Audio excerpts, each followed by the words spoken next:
nabaw ay. Good day mga board. Karon na adlaw. Kaya mag-share kog tips sa kung yun saan ako pagpili ang ako ang gi-replace na battery na akong sakyanan. Okay. So, importante gid kayo na atong ilisan ang battery sa akong sakyanan. Siyempre, samot na kung mapalungan ka o malobat na siya na ginagamit nimo. Ikaw lang isa. Grabe ka lisod. So, mo ni siya ang upat na tips na ako ang pagpili sa akong replace na battery sa akong sakyanan. So, una, ang size sa battery. So, akong gipili na size ang battery, kay standard yun siya. So, kung isang size na naadari, mo po akong gipili.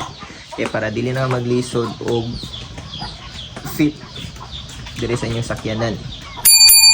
O fix gid siya. And then, ikaduha, kaya ang capacity. So, kung unsa ang imong standard na capacity sa imong battery, mo po dapat imong piliyon. Except lang kung nakay mga additional na mga accessories, so dapat mas higher na capacity ang imong piliyon. And then, ang ako pong gipili pod, dapat ninyo napilion, dapat katulo ang manufacturing date. So dapat 3 months pa lang nagibuhat ang battery na inyong paliton gikan sa inyong pagpalit, para makisigurado yun muna magdugay ang inyong battery, kasi syempre bago pa siya gibuhat. And then ikaupat, kaya ang iyahang warranty. So kani siya na battery mo niya akong gipili. Medyo cost po ni siya pero okay lang.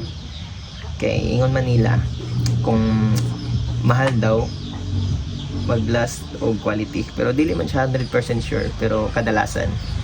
So ang warranty ani na battery kay 24 months.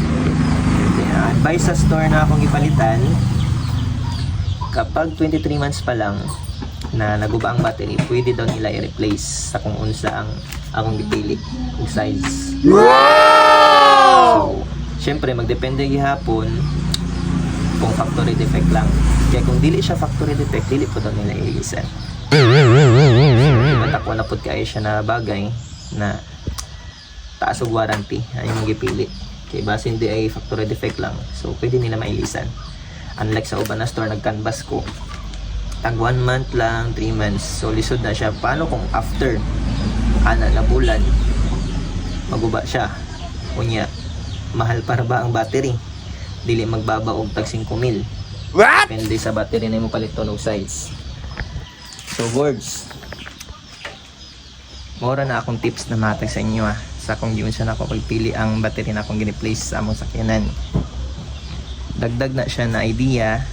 Siyempre, nagya po sa inyo ang last na decision kung unsaon ninyo pagpili ang inyong battery. So, that's all for today's video. Bye bye. Thank you for watching.